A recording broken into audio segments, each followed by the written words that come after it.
오늘은 퇴직 후 가장 많이 후회하는 것들 5가지 중에서 3번째 이야기입니다. 퇴직 이후 우리의 생활 패턴은 크게 변화하게 됩니다. 이러한 변화 속에서 건강을 올바르게 관리하지 않으면 후회가 이어질 수 있습니다. 오늘은 건강 관리의 소홀이 어떻게 후회로 이어지며 이를 경험한 실제 사례에 대해 이야기해 보겠습니다. 건강관리의 소울, 매직 포션을 찾아서 대부분의 사람들은 어릴 적 마법에 대한 꿈을 한 번쯤은 꾸곤 합니다. 아마도 유일하게 매직 포션이라도 있다면 내 건강을 지킬 수 있을 것 같다는 희망을 안고 있는 것 아닐까요? 채선 씨는 그랬습니다. 매일 아침 건강에 좋다는 말만 들으면 수없이 나오는 건강, 보조제들을 마치 매직 포션처럼 믿었습니다. 아침은 오메가3와 비타민, 점심에는 프로바이오틱스, 저녁에는 콜라겐 드링크? 그런데 재밌는 점은 운동은 하나도 안 했답니다. 이 많은 보조제를 먹는데 왜 따로 운동을 해야 하죠? 라며 그녀는 의아해했습니다. 하지만 시간이 흐르며 그녀는 느낄 수 있었습니다. 무슨 매직 포션을 먹든 신체를 움직이지 않으면 진짜 마법은 시작되지 않는다는 것을 바로 그때 채선 씨는 깨달았습니다. 진정한 매직 포션은 아무도 알려주지 않은 스스로 움직이는 것이라는 사실을 어떻게 보면 우리 모두 마법사가 될 수 있죠. 그저 주문을 외치지 않고 발걸음을 옮기는 것으로 말이죠. 그렇습니다, 여러분. 매직 포션은 바로 우리의 일상 속에서 찾을 수 있습니다. 적당한 운동, 규칙적인 식사, 휴식, 이 3가지 요소를 잊지 말고 우리의 건강을 위한 진정한 마법을 시작해보세요. 많은 사람들이 퇴직 후의 생활을 휴식 혹은 여유로운 시간으로 상상합니다. 그러나 그 시간을 의미 있게 보내려면 건강한 몸과 마음이 필수적입니다. 퇴직 후 변화된 생활 패턴, 다양한 환경 변화 속에서 우리의 건강은 점점 더 중요한 가치를 지니게 됩니다. 건강을 소홀히 해서 나중에 후회하는 것보다 지금부터 조금씩 주의를 기울여 퇴직 후의 생활을 더욱 풍요롭게 만들 수 있습니다. 아침 일어나서 창문을 열 때 싱그러운 공기와 함께 들어오는 햇살을 느낄 수 있는 건강한 삶. 그런 삶은 바로 우리의 선택에 달려 있습니다. 실제 사례,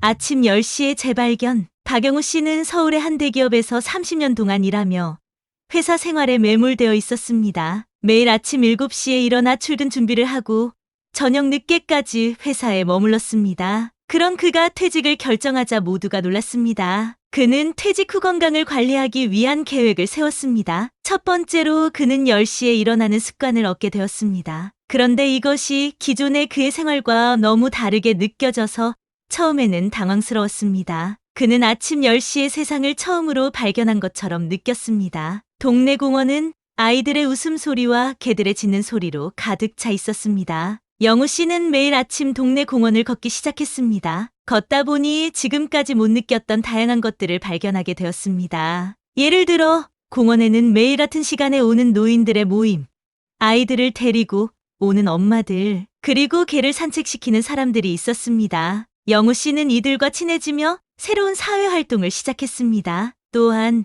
그는 늦은 아침 식사로 인한 체중 증가 문제를 겪게 되었습니다. 그래서 그는 건강한 아침 식사를 준비하는 것에 관심을 갖게 되었습니다. 영우 씨는 건강한 식단을 찾아보고 직접 요리를 하며 건강한 음식을 즐기게 되었습니다. 결국 퇴직 후에 박영우 씨는 자신만의 건강관리 방법을 발견하게 되었습니다. 그는 이 경험을 통해 건강관리의 중요성을 느끼게 되었고 이를 많은 사람들과 공유하고 싶다는 생각을 하게 되었습니다. 박영우 씨의 이야기를 통해 우리는 건강관리의 중요성과 그것을 위한 작은 노력의 가치를 알 수 있습니다. 퇴직 후에도 건강하게 그리고 즐겁게 생활하는 것은 결국 자신의 선택에 달려 있다는 것을 알 수 있습니다. 퇴직은 새로운 시작이며 건강한 몸과 마음이 그 시작의 기반이 됩니다.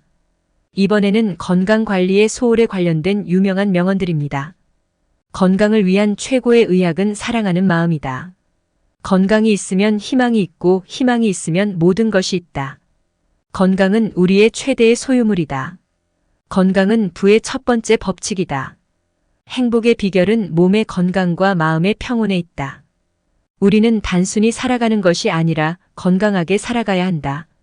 질병은 몸에 대한 경고, 정신에 대한 경각이다.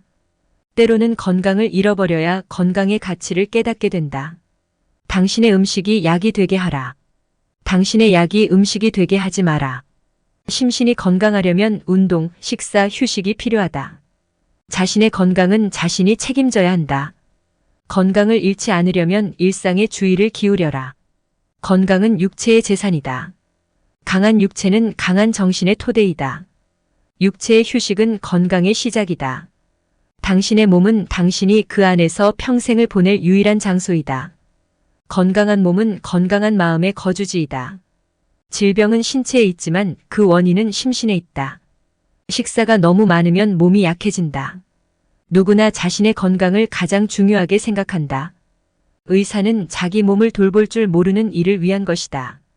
건강을 유지하는 것은 주머니 속에 돈을 아끼는 것과 같다. 건강하게 살고 싶다면 술과 음식에 주의하라. 삶의 질은 건강의 상태에 달려있다. 몸의 건강은 정신의 건강을 유지하는 토대이다. 몸의 작은 고통도 무시하지 마라. 그것은 경고의 소리일 수 있다. 건강을 잃은 사람만이 그 가치를 안다. 비타민보다 운동이 우리 몸에 더 좋다. 자연과 함께하는 것이 건강의 비결이다. 질병은 신체에, 치유는 마음에 있다. 이 명언들은 건강에 대한 중요성과 건강관리의 소홀에 대한 경고를 강조하고 있습니다. 퇴직 이후에는 더욱 건강관리의 중요성이 커집니다. 소홀히 하다가 나중에 큰 병이 찾아오면 후회할 뿐입니다. 지금부터라도 건강을 위한 스스로의 노력이 필요합니다. 건강한 몸이 행복한 삶의 기반이 될 것입니다. 구독과 좋아요는 저희 라이프아이 채널에 큰 도움이 됩니다. 감사합니다.